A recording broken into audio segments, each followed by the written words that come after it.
नमस्कार, good morning. स्वागत है आपका आज तक पर। आप देख रहे हैं हमारा मॉर्निंग प्राइम टाइम। आज सुबह आपके साथ मैं हूं मीनाक्षी कंडवाल। हम बने हुए लगातार इस बड़ी खबर पर। दिल्ली में दरअसल कोरोना की रफ्तार बेकाबू होती जा रही है। पिछले 24 घंटों की अगर बात करें, 99 लोगों ने अपनी जान गंवाई है कोरोना की वजह से और कुल नए मामले 6,500 के करीब पहुंच चुके हैं। सवाल यह है कि क्या सरकार कोरोना से नहीं निपट पा रही? नोएडा में दिल्ली से आने वालों के लिए रैंडम टेस्ट का एक्शन जारी कर दिया है। इस पर आपको हम ग्राउंड से रिपोर्ट दिखाएंगे। खास मेहमान चर्चा में हमारे साथ जुड़ेंगे, लेकिन उससे पहले देखिए खास रिपोर्ट। दिल्ली में बढ़ रहे हैं कोरोना के मामले, नोएडा में बढ़ रहा है संक्रमण का खतरा। दफ्तर हो या कारोबार का काम, दिल्ली से नोएडा हर दिन हजारों लोगों का आना जाना होता है। कोई नोएडा से काम करके दिल्ली लौट रहा है तो किसी का दफ्तर दिल्ली में है और आशियाना नोएडा में। क्रॉस बॉर्डर संक्रमण की आशंका को देखते हुए नोएडा प्रशासन ने नया एक्शन प्लान तैयार किया है। जिला अधिकारी सुहास एलवाई ने प्रशासन के वरिष्ठ अधिकारियों के साथ ताजा हालात पर ऑनलाइन बैठक बुलाई थी। बैठक में स्वास्थ्य विभाग के अधिकारी भी शामिल थे। इसी बैठक में फैसला किया गया कि नोएडा से सटे सभी बॉर्डर पर रैंडम टेस्टिंग कराने के इंतजाम किए जाएंगे। डीएनडी और चिल्ला इलाके में टीम तैनात की जाएगी, जो आसपास के इलाकों में आने जाने वाले लोगों का रैंडम सैंपल लेगी। जिन इलाकों में एक से ज्यादा कोरोना संक्रमित होगा, उस इलाके को माइक्रो कंटेनमेंट जोन में तब्दील किया जाएगा। टारगेट सैंपलिंग का भी प्लान तैयार किया गया है, जिसके तहत डिलीवरी बॉय, दुकानदार और रिक्शा चालक जैसे लोग शामिल होंगे। नोएडा में मौजूद सभी संस्थानों को भी निर्देश दिए गए हैं कि लोगों पर नजर रखें, लक्षण वाले मरीजों की पहचान जल्दी सुनिश्चित करें और इलाज की व्यवस्था करें। हमें जो माइक्रो कंटेनमेंट की जो स्ट्रेटजीज अपनानी होगी, जिसमें जहां संक्रमण ज़्यादा है उन एरिया से, उन क्षेत्रों से यदि आवागमन हो रही है, उसको रैंडम सैंपलिंग के माध्यम से और एक माइक्रो कंटेनमेंट के माध्यम से एक काबू पाने का प्रयास किया जाएगा। जिलाधिकारी सुहास एलवाई ने साफ किया कि बॉर्डर से गुजरने वाले हर शख्स का टेस्ट नहीं होना है और न ही इससे ट्रैफिक पर कोई असर पड़ेगा। विशेष अभियान चलाया जाएगा जो टारगेट ग्रुप्स, किसी दिन रिक्शा चलाने वाले, किसी दिन डिलीवरी बॉयज़ की, किसी दिन ब्यूटी पार्लर्स की, किसी दिन दुकानदारों की, जहां लोगों की आवागमन रहती है, तो उन सारे लोगों की भी सैंपलिंग करने से एक आइडिया भी लगती है कि कहाँ कहाँ संक्रमण है, और जो संक्रमण है उसको आइसोलेट करने के लिए भी ये मददगार होगी। आने वाले दिनों में जो विगत दिनों में देखने को मिली है और क्रॉस बॉर्डर के भी जो संक्रमण हो रही है, उसको काबू करने के लिए जो रिट्यून करनी होगी स्ट्रैटेजी को, वो किया जाएगा। एहतियात के तौर पर उठाए गए ये कदम जरूरी इसलिए भी हैं क्योंकि त्योहार के दिनों में लोगों की आवाजाही और बढ़ी है। प्रशासन की तरफ से जारी आंकड़ों के मुताबिक इस समय नोएडा में 1200 से ज्यादा एक्टिव केस हैं, जबकि दिल्ली में 42,000 से ज्यादा कोरोना के एक्टिव मामले हैं। दिल्ली इस वक्त कोरोना की तीसरी लहर से जंग लड़ रही है। ऐसे में नोएडा प्रशासन के लिए कोरोना की एंट्री पर रोकथाम करना बड़ी चुनौती है। भूपेंद्र चौधरी, नोएडा, आज तक। तो दिल्ली में जिस तरह से हालात बेकाबू हुए हैं, उसके बाद एनसीआर में खासतौर पर नोएडा के डीएम ने जो फैसला दिया, उसे लेकर आपको हम ग्राउंड की हकीकत दिखाते हैं। हमारे साथ कुमार कुणाल इस वक्त मौजूद हैं दिल्ली नोएडा बॉर्डर से। कुमार, फटाफट बताइए अभी क्या परिस्थिति दिखाई दे रही है ग्राउंड पर? क्या रैंडम सैंपलिंग अभी शुरू हुई है? मीनाक्षी, अभी टीम पहुंची है। आपको दिखाएं कि कैसे तैयारी चल रही है। टीम अभी पूरी तैयार हो रही है। ये नोएडा बॉर्डर है, डीएनडी फ्लाईओवर, जो कि मुख्य सड़क है जो दिल्ली से नोएडा को जोड़ती है। इस समय जो स्वास्थ्य विभाग के कर्मचारी हैं वो अभी पहुंचे हैं, अपनी तैयारी कर रहे हैं। चीफ मेडिकल ऑफिसर जो है डॉक्टर ओहरी, वो भी पहुंचे हैं। अभी हमने भी बात की थोड़ी देर पहले डॉक्टर ओहरी से। उनका ये कहना था कि हम रैंडम सैंपलिंग तुरंत शुरू करने जा रहे हैं। तो अभी जो मौका है उस पर आप साफ तौर पर देख सकती हैं कि किस तरीके से पूरी किट पहनी जा रही है मीनाक्षी। और यहाँ पर हमने पूछा भी जो सीएमओ है उनसे कि किस तरीके से आप करेंगे, तो उनका कहना था कि लोगों को रोका जाएगा रैंडम सैंपलिंग के लिए, और अगर कोई व्यवस्था से जुड़ी समस्या आती है तो पुलिस की मदद भी ली जाएगी। और पुलिस की जो गाड़ी है, पुलिस की जो टीम है, वो यहाँ पर सुबह से ही तैनात है इस पूरी मेडिकल टीम को सहायता करने के लिए। तो एक पूरा सुनियोजित कार्यक्रम है इनका, और उसी के तहत यहाँ पर अब रैंडम सैंपलिंग शुरू करने की स्थिति बन रही है। अभी थोड़ी देर में शुरू होगी। जो गाड़ियों की आवाजाही है उनको रैंडमली रोका जाएगा। हमने ये भी पूछा कि क्या कुछ खास ग्रुप टारगेट किया जाएगा, तो उन्होंने इस बात से मना किया है कि ग्रुप टारगेट नहीं किया जाएगा, हम रैंडमली ही रोकेंगे। और ये तमाम जो नोएडा और दिल्ली से सटे हुए बॉर्डर हैं उन तमाम इलाकों में, चाहे चिल्ला है या बाकी इलाके, मयूर विहार की तरफ से आने वाला इलाका है, उन तमाम जगहों पर इस तरीके की टीम तैनात की गई है, जहां पर इसी तरीके से गाड़ियों को रोक करके या टैक्सी हो या ऑटो हो, इस तरीके के जो वाहन है उनको रोक करके रैंडम सैंपलिंग की जाएगी। कुमार, एक सवाल का जवाब और, क्योंकि बहुत सारी आशंकाएं लोगों के मन में हैं, जो लोग घरों से निकल रहे हैं, जिनको नोएडा जाना है या नोएडा से दिल्ली आना है, ये टेस्ट जो हो रहा है, रैंडम सैंपलिंग जो हो रही है, इसका रिजल्ट इमीडिएट मिलेगा? और अगर इमीडिएट मिलेगा, कोई पॉजिटिव आता है, तो फिर उसके बाद क्या होगा? देखिए, जो प्रक्रिया है वो तो वही निभाई जाएगी। रैंडम सैंपलिंग का मतलब है कि यहाँ पे एंटीजन टेस्ट ही होगा। और जो हमारी बात हुई है सीएमओ से, उनका साफ तौर पर कहना है कि ये पूरी जो प्रक्रिया है वो वॉलंटरी होगी। अगर लोग उसको अपने आप करवाना चाहते हैं, उन पर कोई ऐसा नहीं कहा जाएगा कि आपको करवाना ही है। अगर स्वेच्छा से करवाना चाहते हैं तभी इस तरीके की सैंपलिंग उनकी ली जाएगी, उनकी सैंपलिंग की जाएगी। तो कुल मिलाकर के जो बाकी गाइडलाइन है कि अगर कोई पॉजिटिव आता है तो उसमें होम क्वारंटाइन की अगर स्थिति बनती है तो होम क्वारंटाइन किया जाएगा, या फिर इंस्टीट्यूशनल क्वारंटाइन, यानी अगर उनको अस्पताल में भर्ती होने की जरूरत है, इस तरीके के लक्षण है, तो उनको उस तरीके का आगे किया जाएगा। लेकिन इसका मुख्य उद्देश्य ये है कि दिल्ली में जिस तरीके से कोरोना के केसेस बढ़े हैं मीनाक्षी, उसके बाद यह आशंका जताई जा रही है कि उसका असर साथ लगने वाले जो शहर हैं उन पर भी हो सकता है। और उसी को रोकने के लिए और उसी को आइडेंटिफाई करने के लिए कि क्या दिल्ली से जो लोग आ रहे हैं, क्या वो संक्रमित होकर के आ रहे हैं या नहीं आ रहे हैं,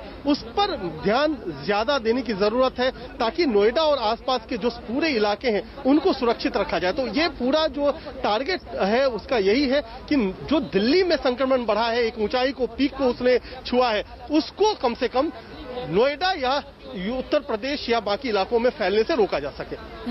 ठीक है, हमारे साथ बीजेपी से अन्ना सिंह भी इस वक्त मौजूद है। कुमार, आपके पास हम लौटेंगे।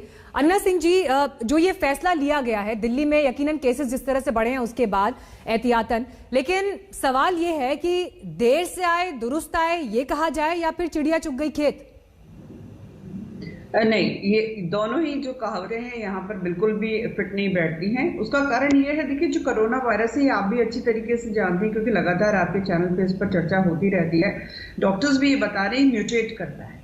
ठीक है, जो सरकारें हैं, चाहे वो दिल्ली सरकार हो, केंद्रीय सरकार हो, उत्तर प्रदेश की सरकार हो, हरियाणा सरकार हो, जो भी एडजॉइनिंग स्टेट्स हैं दिल्ली स्टेट के, वो सारी के सारी पूरी मुस्तैदी के साथ इसका मुकाबला कर रही हैं। और हर रोज एक चुनौती की तरह जब ये सामने आता है तो उसके लिए तैयार रहती है और अपने अपने हथियार लेके सामने खड़ा होते हैं।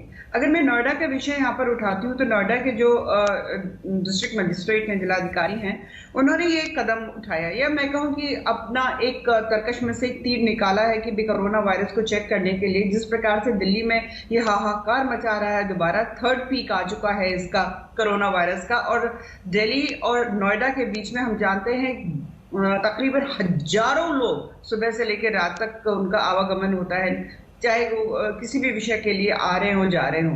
तो एट रैंडम चेक करने में थोड़ा सा एक आइडिया हो जाएगा। और जो हमारी मेडिकल टीम है उसकी प्रिपेयर्डनेस के लिए नोएडा को हम कैसे बचाकर रखें, क्योंकि नोएडा से फिर आगे भी जाता है, गाजियाबाद जा रहे हैं, मेरठ जा रहे हैं, लोग जा रहे हैं ना। तो यूपी अभी काफी कुछ कंट्रोल किए हुए हैं कोरोना को, परंतु ये अगर एडजॉइनिंग जो हमारे डिस्ट्रिक्ट्स हैं, इसमें हम एक आइडिया नहीं ले पाएंगे कि भाई क्यों, ये कारण क्या हो सकता है, और उसको हम चेक नहीं करेंगे। तो मुझे लगता है जिलाधिकारी महोदय ने सोचा होगा कि एट रैंडम अगर हम चेकिंग कराएंगे तो ये पता चल जाएगा कि भैया उधर से आने वाले कितने लोगों को कोरोना है, तो और बेहतर तरीके से तैयारी हो। ठीक है, आतिशी भी आ गई है आम आदमी पार्टी से हमारे साथ। आतिशी, कहीं ना कहीं पैंडेमिक को कंट्रोल करने में, दिल्ली में कंटेन करने में कुछ चूक हुई है, और देखिए उसका असर आज दिल्ली नोएडा बॉर्डर पर दिखाई दे रहा है। यूपी प्रशासन ने फैसला लिया है रैंडम सैंपलिंग का दिल्ली से आने वालों का। देखिए, हमें सबसे पहले ये समझना होगा कि जो कोरोना वायरस है वो कब फैलता है, कैसे फैलता है, उसकी अगली वेव कब आएगी, ये कहीं पे भी निश्चित और निर्धारित नहीं किया जा सकता। आपने पिछली बार भी देखा था, जब जून में पहली वेव आई थी दिल्ली में, तो ऐसा लग रहा था कि दिल्ली में ही केसेस बढ़ रहे हैं, लेकिन उसके 1 महीने के अंदर दिल्ली में केसेस कंट्रोल हो गए और बाकी सारे राज्यों में एकदम से सर्ज आया। तो अभी कब और कहाँ फैलेगा, किस कंडीशंस में, पोल्यूशन में, सर्दियों में उसका क्या असर पड़ता है इस पैंडेमिक की स्प्रेड पे, कुछ निश्चित तौर पे नहीं कहा जा सकता। हमारी क्या जिम्मेदारी है? हमारी ये जिम्मेदारी है सरकार के नाते कि लोगों में अवेयरनेस फैलाएं और मेडिकल इंफ्रास्ट्रक्चर को दुरुस्त करें, जिससे सरकार लगी हुई है। जहां तक कि नोएडा का सवाल है, हमें कोई आपत्ति नहीं है जहां पे भी उनके प्रशासन को लगता है कि अगर वो चेकिंग करना चाहते हैं तो उनका चेकिंग करने में स्वागत है। हम तो ये मानते हैं कि जितनी ज्यादा से ज्यादा टेस्टिंग हो, चाहे नोएडा में रहने वाले लोकल लोगों की, चाहे दिल्ली से आने वाले लोगों की, चाहे देश के अलग अलग हिस्सों से आने वाले लोगों की, जितनी ज्यादा टेस्टिंग होगी उससे हमें ये पैंडेमिक को कंट्रोल करने में उतनी ज्यादा तेजी से हम कर पाएंगे। ठीक है। अब आतिशी, सांसद हैं गौतम गंभीर, वो गंभीर आरोप लगा रहे हैं केजरीवाल सरकार पर। उनका ये कहना है कि पिछली बार भी ऐसा ही हुआ, जब उनसे स्थिति संभली नहीं तो उन्हें गृह मंत्रालय की याद आई, अमित शाह जी की याद आई, डीआरडीओ का फिर इतना बड़ा अस्पताल सेटअप किया गया कोविड के लिए, और एक बार फिर वही इतिहास जो है दिल्ली में दोहराता हुआ दिखाई दे रहा है, जिसकी कीमत चुका रही है दिल्ली की जनता। देखिए, गौतम गंभीर जी को जब जलेबी खाने से फुर्सत मिलती है तो वो कभी कभी ट्वीट भी कर देते हैं, लेकिन हम ये मानते हैं कि हम इस तरह की क्या कहें, हम इस तरह की फालतू आरोप प्रत्यारोप में नहीं पड़ना चाहते हैं। देखिए, हमसे ज्यादा विरोध केंद्र सरकार का शायद किसी सरकार ने पिछले सालों में ना किया हो, लेकिन जहां तक पैंडेमिक की बात है, जहां तक महामारी की बात है, हम ये स्पष्ट है कि इससे कोई राजनीति नहीं होनी चाहिए। और हम ये मानते हैं कि अगर दिल्ली सरकार, केंद्र सरकार, चाहे एनजीओज हों, चाहे प्राइवेट अस्पताल हों, जब तक हम मिलकर, एक साथ मिलकर इस बीमारी के खिलाफ नहीं लड़ेंगे, तब तक हम सफलता नहीं पा पाएंगे। पहली बार भी जब दिल्ली में वेव आई थी तो मैं ये मानती हूँ कि चाहे केंद्र सरकार हो, चाहे दिल्ली सरकार हो, चाहे प्राइवेट हॉस्पिटल्स हो, चाहे बहुत सारे एनजीओज हों, सबने मिलकर जब काम किया तो उससे हम इफेक्टिवली पहली वेव से जूझ पाए थे। मेरा ये मानना है कि आज भी बहुत बड़ी दिल्ली सरकार ने अपनी तैयारी की है। जहां पे हमें लग रहा था कि हमें और मदद की जरूरत है तो हम केंद्र सरकार के पास गए, क्योंकि देखिए, ये किसी एक शहर की, एक डिस्ट्रिक्ट की या एक राज्य की या सिर्फ एक देश की लड़ाई नहीं है, इससे पूरा विश्व जूझ रहा है। आप और केंद्र सरकार और दिल्ली सरकार तो छोड़िए, आजकल तो जो ऐसे देश हैं जो एक दूसरे से बात नहीं करते हैं कभी, जिनकी आपस में बनी रहती है, वो भी इस वैश्विक महामारी में एक दूसरे से मदद कर रहे हैं। देखिए आतिशी, आप ये जरूर कह रही हैं कि इस समय जरूरत है कि एक साथ मिलकर लड़ा जाए, लेकिन उसके बावजूद आरोप प्रत्यारोप का दौर तो दिखाई ही दे रहा है। और उसमें ऐसा नहीं कि सिर्फ कोरोना पैंडेमिक से निपटना कैसे है वहीं तक बात सीमित हो, बल्कि इसी कोरोना पैंडेमिक में छठ पर्व को लेकर भी राजनीति की एक तस्वीर जो है वो ग्राउंड पर दिखाई दे रही है। इस पर मैं आप दोनों से जवाब लूंगी, लेकिन उससे पहले गौतम गंभीर और जो कि सांसद है पूर्वी दिल्ली से, और मुख्यमंत्री केजरीवाल, दोनों के स्टेटमेंट सुनिए। केंद्र सरकार का मैं खास तौर से शुक्रिया अदा करता हूं कि इस कठिन परिस्थिति में केंद्र सरकार ने दिल्ली वालों की मदद की है। और सबसे बड़ी मदद है कि जो उन्होंने 750 आईसीयू बेड्स और जल्द से जल्द बढ़ाने का उन्होंने आश्वासन दिया है, इससे सबसे ज्यादा हमें लाभ होगा। तभी अरविंद केजरीवाल जी को याद आती है गृह मंत्री जी की, जब पानी सर से ऊपर जा चुका होता है। मई में भी याद आई थी, जब हालत ऐसी हो गई थी कि लोगों के पास हॉस्पिटल में बेड्स अवेलेबल नहीं थे, लोगों के पास कोई तरीका नहीं था कि कहां पर अपना इलाज कराएं। तब भी उनको गृह मंत्री जी की याद आई जब डीआरडीओ ने सबसे बड़ा कोविड सेंटर बनाया। और अब जब फिर पानी सर के ऊपर से गया तो फिर गृह मंत्री जी की याद आ गई कि अब हमारी मदद करिए। और सीधा गृह मंत्री जी ने क्या 70 डॉक्टर और कितनी नर्सेज को अपॉइंट किया दिल्ली में। तो इसी तरीके से वो राजनीति करते हैं। तो राजनीति के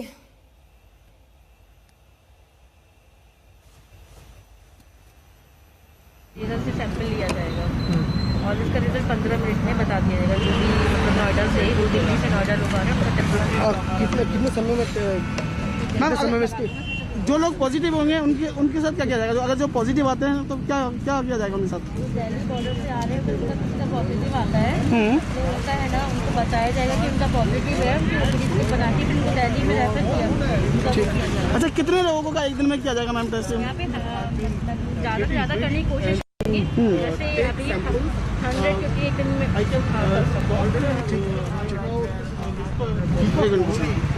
इस सर ये किस तरह की तैयारी हो रही है उसकी ये तस्वीर आपने देखी। लेकिन दूसरी तरफ हमने आपको ये भी दिखाया कि किस तरह से कोरोना पैंडेमिक को लेकर जो स्थिति दिल्ली में है हम सब जानते हैं हमारे अपने सर्कल्स में किसी ना किसी को हमने खोया है। कितने लोगों की मौत अब तक हुई है, 7,000 से ज्यादा लोग दिल्ली में, और आंकड़े जिस तरह से बेतहाशा बढ़ते जा रहे हैं। दिल्ली सिर्फ भारत में ही एक कोरोना कैपिटल के तौर पर नहीं दिखाई दे रही है, बल्कि न्यूयॉर्क, ब्राजील के साओ पौलो जैसे शहरों को पीछे छोड़ दिया है। बातचीत हम आगे बढ़ाएंगे। बीजेपी और आम आदमी पार्टी से प्रवक्ता हमारे साथ मौजूद हैं, फौरन लौट रहे हैं, देखते रहिए आज तक। देश की राजधानी दिल्ली कोरोना पैंडेमिक की वजह से कराह रही है और फैसलों के तौर पर यूपी प्रशासन की तरफ से भी यह कदम उठाया गया है कि दिल्ली नोएडा बॉर्डर पर रैंडम टेस्टिंग हो रही है, रैंडम सैंपलिंग हो रही है। यानी जो लोग दिल्ली से नोएडा दाखिल हो रहे हैं उनकी रैंडम सैंपलिंग की जा रही है। और जो फैसला सामने आया उसके पीछे की वजह यही दिखाई देती है फिलहाल कि एहतियातन ये कदम उठाया गया है ताकि आगे आने वाले दिनों में रणनीति तैयार की जा सके, क्योंकि एनसीआर में भी दहशत का माहौल है दिल्ली में बढ़ते आंकड़ों की वजह से। बीते 24 घंटे में 6,500 से ज्यादा केसेस आए हैं, 99 लोगों की दिल्ली में मौत हुई है। एक छोटे से ब्रेक के बाद फौरन लौट रहे हैं। तो हम लगातार बने हुए बड़ी खबर पर। दिल्ली में कोरोना के बढ़ते मामले, ये ग्राफ परेशान करने वाला है, लेकिन दूसरी तरफ एनसीआर में भी दहशत की स्थिति दिखाई देती है। यूपी प्रशासन ने अहम फैसला लिया है जिसके मद्देनजर random sampling Delhi Noida border पर हो रही है इस वक्त। और वही लाइव तस्वीरें भी आपको हम दिखा रहे हैं। जो लोग दिल्ली से नोएडा दाखिल हो रहे हैं उन्हें रोककर टेस्ट किया जा रहा है। हालांकि सबके साथ ये नहीं हो रहा है, टारगेटेड ग्रुप्स हैं जिनमें से लोगों को चुना जा रहा है, सैंपल्स लिए जा रहे हैं। और इसके लिए ये जो एक मेडिकल टीम है वो भी आपको दिखाई दे रही है। नोएडा के डीएम का ये कहना है कि 2 से 3 दिन इस प्रक्रिया को जारी रखा जाएगा और उसके बाद आकलन करने के बाद इस पर पुख्ता तौर पर कोई फैसला लिया जाएगा कि आगे आने वाले दिनों में क्या नियमों को और कड़ा करने की जरूरत है। और अभी तो ये तस्वीर हम नोएडा दिल्ली बॉर्डर पर देख रहे हैं, लेकिन आने वाले दिन में क्या ऐसा ही कुछ फरीदाबाद बॉर्डर पर या गाजियाबाद बॉर्डर पर वहां भी दिखाई दे सकता है। तो उससे पहले की ये तस्वीर बहुत अहम, क्योंकि दिल्ली में जिस तेजी से केसेस बढ़े हैं, अगर स्पेसिफिकली नवंबर की ही बात की जाए तो नवंबर के इस पूरे समय में दिल्ली ग्लोबल इंडेक्स में 8 बार शामिल हुई है, 8 बार। न्यूयॉर्क, साओ पौलो जैसे शहर जहां पर कोरोना संकट ने विकराल रूप ले लिया था, दिल्ली ने इन शहरों को पीछे छोड़ दिया। और इसीलिए बार बार ये सवाल उठाया जा रहा है कि दिल्ली के हालात कब काबू में आएंगे। हालांकि इस बात की आशंका थी कि इस तरह की परिस्थिति पैदा हो सकती है क्योंकि त्योहारों का सीजन था। और इस वक्त सारी निगाहें इस बात पर टिकी हैं कि प्रशासनिक अमला क्या फैसला लेता है। इस बीच आप सुनिए दिल्ली के मुख्यमंत्री अरविंद केजरीवाल और केंद्रीय स्वास्थ्य मंत्री डॉक्टर हर्षवर्धन ने क्या संकेत दिए। कि 200 तक लोगों के शामिल होना अलाउ किया गया था। उस ऑर्डर को विड्रॉ करने के लिए आज निर्णय लिया गया है कि 200 से वापस 50 लोगों को, शादियों में केवल 200 से 50 लोग अलाउड होंगे। और ये निर्णय मैंने एलजी साहब की अप्रूवल के लिए सुबह भेजा है। मैं उम्मीद करता हूं कि उनकी जल्दी अप्रूवल आ जाएगी। गाइडलाइंस के अंदर और ज़्यादा परिवर्तन करने की बात हो या जो कुछ जहां आवश्यक है वो सारे स्ट्रेंथन करने के लिए भारत सरकार ने गृह मंत्री जी की अध्यक्षता में मीटिंग करके सभी संबंधित भारत सरकार के भी और दिल्ली सरकार के भी अधिकारियों को और वहां की सरकार को जो है निर्देश दिए। सारी सरकारें, केंद्र सरकार, दिल्ली सरकार, सारी एजेंसीज, डीआरडीओ, आईसीएमआर, सब एम्स वगैरह सब लोग मिलके पूरी कोशिश कर रहे हैं, डबल एफर्ट्स कर रहे हैं अपने कोरोना की स्थिति को काबू पाने के लिए। लेकिन ये तब तक नहीं ठीक हो सकती जब तक हम सब लोग जब तक एहतियात नहीं बरतेंगे। ये सच्चाई है कि दिल्ली के अंदर जो है जब देश में केसेस का डिक्लाइन हो रहा था तो दिल्ली में केसेस जो है वो उनका सर्ज हो रहा था। और उस नाते ये प्रोएक्टिव इंटरवेंशन जो है ये आवश्यक था, वो भारत सरकार ने किया है। और हमारे को लोगों को ये बार बार कहना है, दिल्ली के लोगों को, कि बाकी सारी चीज़ें एक तरफ हैं लेकिन सबसे महत्वपूर्ण है कोविड एप्रोप्रिएट बिहेवियर। किसी भी कीमत पर मास्क को मत भूलिए। एक प्रस्ताव केंद्र सरकार को भेजा जा रहा है कि केंद्र सरकार ने पिछली बार जो गाइडलाइंस जारी किए थे उसमें उन्होंने कहा था कि कोई भी राज्य सरकार अगर किसी भी लोकल लेवल पे, छोटे लेवल पे भी अगर कहीं कोई लॉकडाउन लगाना चाहती है तो उसे केंद्र सरकार की परमिशन लेनी पड़ेगी। तो एक जनरल प्रस्ताव केंद्र सरकार की अप्रूवल के लिए भेजा जा रहा है। कोविड के बेड्स की जो हालत थी, कितनी शॉर्टेज है, वो अपने फंड से या दिल्ली सरकार के फंड से तो उन्होंने एक भी कोविड सेंटर नहीं बनाया। हमने जो 60 बेड का कोविड सेंटर बनाया भी था, उसकी भी अभी 6 महीने से आज तक उन्होंने परमिशन नहीं दी है गरीब लोगों के लिए। सिर्फ एक टाई अप करवाना था उनको हॉस्पिटल से, और उन्होंने वो भी नहीं कराया। आज वहां पर जो 20-25 लाख हमने अपनी जेब से खर्च किया था, वो वैसे ही बर्बाद हो चुका है वहां पर। तो इस तरीके की राजनीति करना चाहते हैं और इस तरीके से दिल्ली का मसीहा बनना चाहते हैं वो। और अब सुनिए सीएमओ नोएडा क्या कह रहे हैं। ड्यूरिंग कलेक्शन हमारे एलटी पीपी किट पहने हुए, जैसा कि आप देख रहे हैं, पीपी किट पहन के करेंगे और हम लोग फुल प्रिकॉशन लेके ही काम करेंगे। ऐसा भी प्रिकॉशन लेंगे कि कोई जाम ना लगे, कोई अप्रिय स्थिति ना हो। फोर्स का भी पूरा इंतजाम है और हम लोग रैंडम सैंपलिंग करेंगे। रैंडम सैंपलिंग कुछ लोगों में से कुछ लोगों का। Would it be voluntary or mandatory in nature? If you are stopping someone and someone is not willing to give their sample, what are the? कोई बात नहीं, जो नहीं कराना चाहता वो ना कराए, ऐसा कोई फोर्स नहीं है। लेकिन उनको हम सर्विलेंस पे रखेंगे। जो नहीं कराना चाहता उनका मोबाइल नंबर और पता उनका नोट करेंगे और उनको सर्विलेंस पे लगाएंगे। How will you identify? Because n numbers of vehicles are going through the border area. How will you identify whom you have to choose, whom you don't have to? आप उनको identify करेंगे? हम लोग identify नहीं करेंगे, हम लोग केवल रैंडमली चेक करेंगे। आइडेंटिफाई नहीं करके रैंडमली चेक करेंगे। And if someone will be found to be positive, what are the process taken after that? Process ये है कि दिल्ली वालों को हम दिल्ली भेजेंगे, डीएसओ दिल्ली को कह के, और नोएडा अगर है नोएडा को कंटेन करेंगे। And what are the other process? How much target you are taking, and will it be an antigen test or RT-PCR? Antigen test कराएंगे। मैक्सिमम ज्यादा से ज्यादा नंबर होंगे चेक करने के, और हम लोग ऐसा कोई टारगेट नहीं लेके चल रहे कि 100 करने हैं कि 200 करने हैं, 500 भी कर सकते हैं। जितना मैक्सिमम नंबर होगा शाम तक करेंगे। कुमार गुलाम हमारे साथ जुड़ गए हैं। कुमार बताइए, क्या अभी वहां पर तस्वीर दिखाई दे रही है? देखिए मीनाक्षी, हम दिखाएं कि किस तरीके से यहाँ पे टेस्टिंग का जो पूरा प्रोसेस है, ये टेबल लगा करके ये पूरी टेस्टिंग शुरू हो गई है। गाड़ियों को रोका जा रहा है, खासतौर पे ऐसी गाड़ियां रोकी जा रही हैं जिसमें 3 से 4 लोग आ रहे हैं। उनका पूरा आपको दिखाएं, जैसे ये रजिस्टर हम दिखा सकते हैं कि किस तरीके से उनका पूरा पता नोट किया जा रहा है, फोन नंबर नोट किया जा रहा है, और ये रैपिड टेस्ट है, यानी रैपिड एंटीजन टेस्ट है।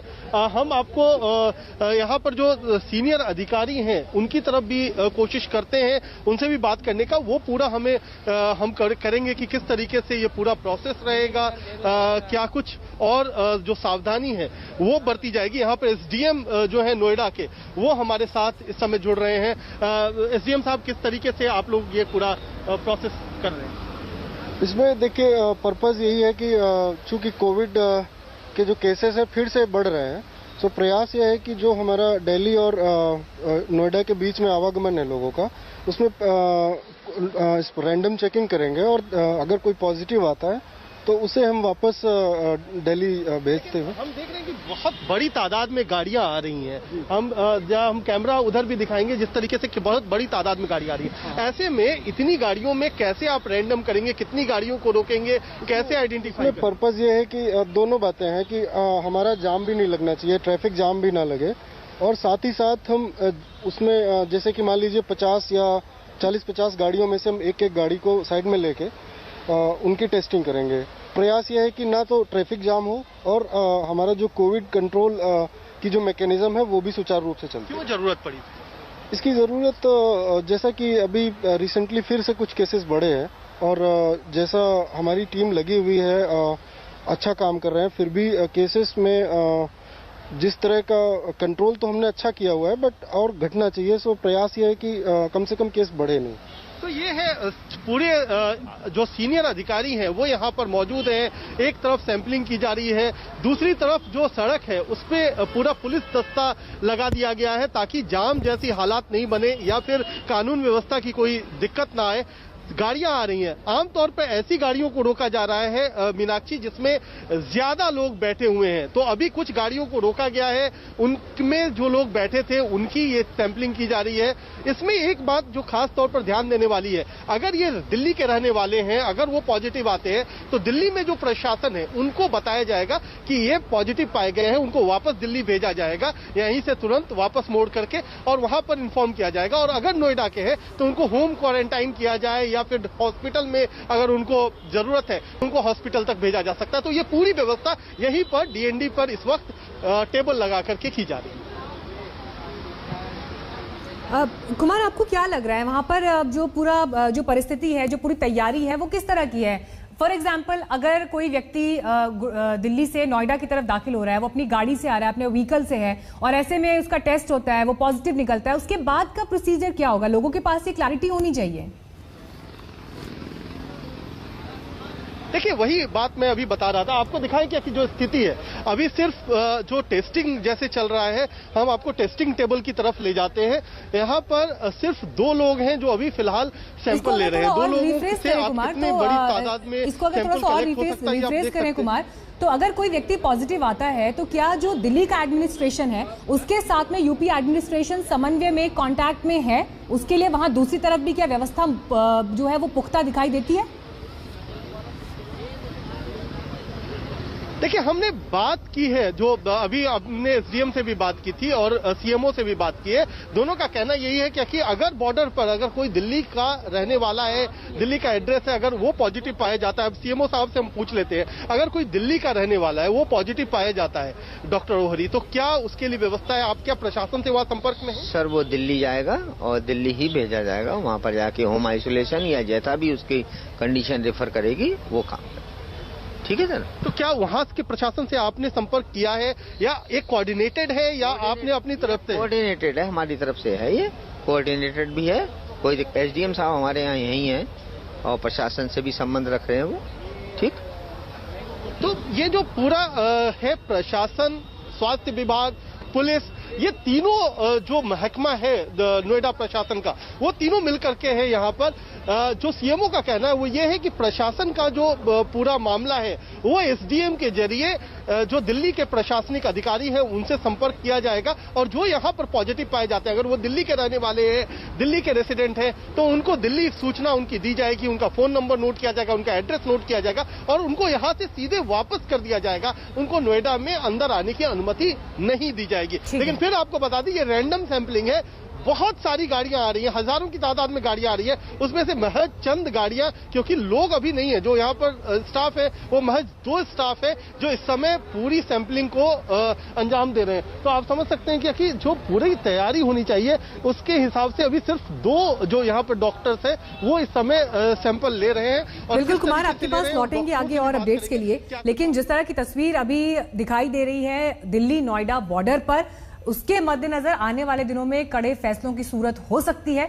लेकिन आप अपना पूरा ख्याल रखें, घर से बाहर निकलने से पहले आप अलर्ट रहें कि पूरी सावधानियों के साथ बाहर निकलें, मास्क लगाना ना भूलें, क्योंकि दिल्ली में जो अभी स्थिति दिखाई देती है वो बेहद गंभीर है। फौरन लौट रहे हैं ब्रेक के बाद।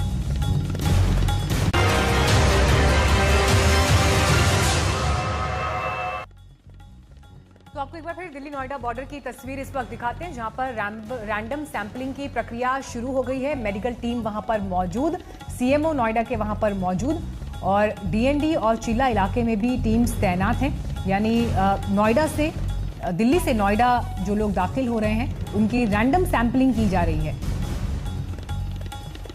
हालांकि आवाजाही नहीं रोकी गई है, लेकिन नजर और ये जो एंटीजन टेस्ट है इस पूरे प्रोसीजर पर एक करीबी नजर रखी जाएगी, और उसके बाद आने वाले दिनों में क्या स्ट्रैटेजी रहे इसको लेकर कदम उठाए जाएंगे। हम रुक रहे हैं एक ब्रेक के लिए, देखते रहिए आज तक। नमस्कार, मैं हूं अंजना ओम कश्यप। हमें उम्मीद है ये वीडियो आपको पसंद आया होगा। लेटेस्ट खबरों के लिए यूं ही देखते रहिए आज तक, और इस वीडियो के पसंद आने पर लाइक, शेयर एंड सब्सक्राइब करना ना भूलें।